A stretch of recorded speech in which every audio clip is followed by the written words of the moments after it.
The past decade has seen the games industry close in on being a $200 billion behemoth. No longer limited to video games consoles and the younger generation, games are now played everywhere by every demographic. This alone is one of the largest changes in video gaming history, and in this video we're going to look at some of the reasons for that. Let's get to it. The first large-scale attempt at VR was an infamous failure. The 90s and the arcade scene was still a massive deal, and after all, why not? Neither home computers nor consoles could hope to come close to the power of an arcade machine, with perhaps maybe one notable exception. Arcades then were the perfect and perhaps only place to introduce virtual reality to the public. The entire VR thing was pervaded with bulky equipment, low-quality games and, to be honest, technology that just wasn't up to the job. Such was the scale of the failure that it wrecked any possibility of commercial VR for close to 2 decades. It's highly likely then that no one could have predicted the resurgence of VR.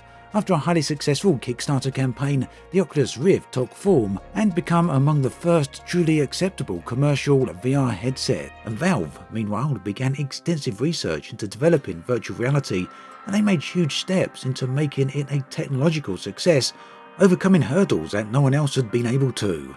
PlayStation, of course, also jumped into the market with the PSVR. In short then, there's been a massive push in VR tech, and it's one which has had a massive impact on how games have been played. It's also responsible for an entire catalogue of games that are exclusive to VR. Placing the player inside the gaming world has become a game changer for sure, and as we move into the next decade, gaming is moving into a very different place. Half-Life Alyx is a new entry into the long-awaited Half-Life series, and yes, this one is exclusive to VR. And from nearly all early indicators, it looks as though it will push the technology further forward than ever.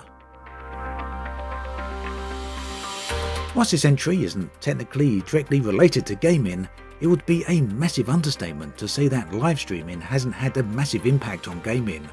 Throw YouTube and video making into the mix, and it all leaves a video gaming community in a very different place when compared to the previous decade. Twitch, of course, is massively focused on games, whilst YouTube has literally many thousands of gaming-related videos uploaded every day. Now, it's hard to measure the exact impact these platforms have had on gaming.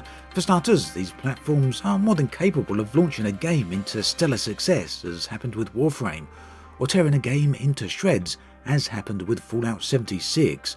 Those, of course, are examples on the extreme ends of the spectrum, but whichever way you cut it, videos on gaming content is now a massive part of the video games industry, and it has certainly had a massive impact during the past 10 years.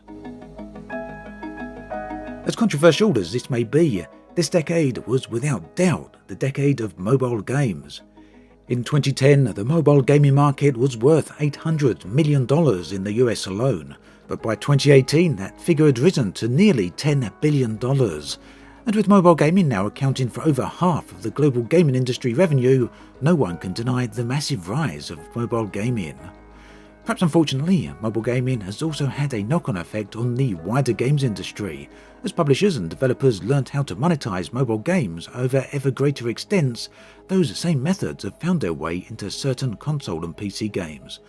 Timers, unlocks, loot boxes and, yes, surprise mechanics are now found in almost every corner, and for the most part, the roots of those developments can certainly be traced back to the mobile games market. Whilst mobile gaming trends towards the casual player with an estimated 2.8 billion players across the globe, that's not to say there's no high-quality games with depth. In fact, an increasing number of high-profile PC and console games have either recently made the move to mobile or are in the process of moving. These include titles like Fortnite and EVE Online, and for the most part, they retain everything that makes them a success with very little of the usual mobile-centric problems. As mobiles continue to get increasingly more powerful, it seems only natural that this trend will continue. But regardless of whether mobiles end up saturating the world with hardcore or casual games, what's certain is that it is an industry that will continue to grow. And in turn, it remains highly likely that mobile influence over the games industry will likewise continue to increase. Subscription games became a thing at the end of the 90s and during the beginning of the 2000s. Ultima Online, EverQuest, EVE Online, and eventually World of Warcraft are the obvious examples here. From this, an entirely new gaming industry emerged, although eventually the subscription model proved difficult to generate sustained growth. Over the past decade then, developers and publishers began a different approach. The free-to-play model. It gave players access to the game at no charge. Further, the games in question would evolve over time as new content would be continuously added. The only catch here was the monetization model. Whilst players no longer had to outright purchase these games, it was the gameplay itself that became monetized. More on that later into the video. Now, of course, free-to-play games are not the only ones that took up this model. Also, a whole bunch of high-profile paid-for games eventually took it up as well. Now, 10 years ago, with World of Warcraft at the height of its success and the MMO industry beefing up to follow suit, it perhaps would have been hard to conceive that MMOs themselves would eventually go into decline. It's also perhaps very telling that the games of today, which support hundreds or even thousands of players in single areas, are the very same titles which achieved the same thing 10 years ago. Titles like EVE Online and World of Warcraft still remain hugely successful today, but games that support those numbers of players have all but disappeared. So, what changed? Well, this decade saw the rise of the so-called MMO Lite, online open-world games which support far less active players in any one single area, whilst at the same time being developed first and foremost as an online experience. Elite Dangerous, Warframe, Destiny 2 are all high-profile examples of this. On a personal level, this change within the MMO landscape has perhaps been one of the most unexpected changes within the games industry for me, and whilst it's a change that has led to some truly great games, I nonetheless miss the more traditional MMOs of the previous decade. That said, online games are now a bigger deal than ever before, so it's highly likely that as technology improves, we will once again see ever larger gaming worlds. The bane of the games industry, loot boxes. Something which players would have once looked on at in disbelief became so widespread this decade that they were almost inseparable from the industry itself. In fact, loot boxes rose to such stratospheric heights throughout this decade that eventually the greed derived from this led to some serious problems. One of the most notable cases was Star Wars Battlefront 2, where players were expected to pay high levels of money for extremely remote chances of obtaining the desired object. Naturally, games players very quickly rebelled against this concept, and backed by forum posts, Reddit posts, not to mention inundated by YouTube videos, this backlash was felt worldwide. In fact, the outrage was so loud that it led to eventual government intervention. In a UK government-led investigation, EA, in defence of these greedy monetization methods, coined the now meme-level term surprise mechanics. Elsewhere around the world, loot boxes were eventually regulated as gambling, and in some cases outright banned. This in turn has led to a number of companies rethinking their monetization models, and this includes examples such as Rocket League, where the loot boxes have been replaced with the ability to directly purchase blueprints for the item you want. This essentially removes the gamble. However, for the moment at least, the cost per item has dramatically increased. Monetization then would seem to still be a work in progress for many games, and it's highly likely we will see this dramatically change over the coming decade. This past decade saw indie developers take the gaming industry by storm. Not only was there a massive influx of new indie titles, but a few of them rose to dominate the market and overshadow even the biggest gaming releases from large established studios. Whilst Minecraft released in 2009, making it technically a title from the previous decade, it nonetheless shaped much of this decade's gaming landscape. With at last count 176 million copies sold, there's very little to compare to this, especially when considering it originated from a single lone developer. But Minecraft wasn't alone in its massive success. Small game studios also rocked the games industry by stepping away from the publisher model and going to it alone.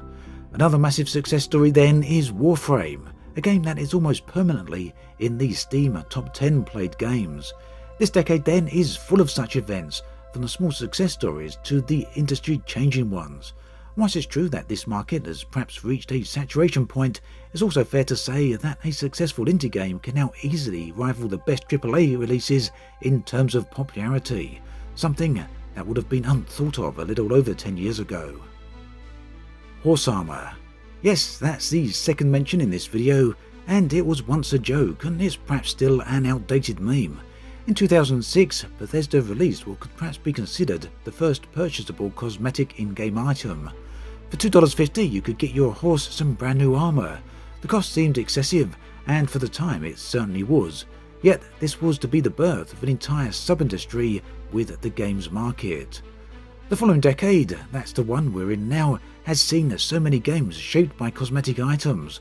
Warframe is massively built upon such items, so much so that players came up with an entire branch of game that they call Fashion Frame. That is to say, upgrading the appearance of your in-game character to look the best it possibly can. Warframe of course isn't alone with this. Rocket League, Black Desert, Fortnite, Star Wars Battlefront, Elite Dangerous, indeed almost any game that has an online component is very much likely to also have cosmetic items. In short, this has created a gaming culture that would feel very strange and almost alien to someone looking in from the previous decade. What's more, the price of many of these cosmetics is far in excess of the measly $2.50 that Bethesda dared to charge for their horse armor. One thing's for sure, this new obsession with in-game appearances shows no signs of slowing down. Those then are some of the biggest changes that affected gaming this decade, but they certainly weren't the only ones. Other changes are either in the early phases or as yet haven't quite had the wide-reaching impact. These include crossplay, procedural generation and ray tracing, amongst others. And even with all this, it's still true to say that video games are still in their early infancy. After all, the potential of what they one day might be capable of is almost limitless. What we see over the next decade is likely to be very different to what we have seen this decade. And if you have any thoughts or ideas on that, I'd love to hear them. Let me know in the comments section below. As always, thanks for watching, and I'll catch you guys and girls next time.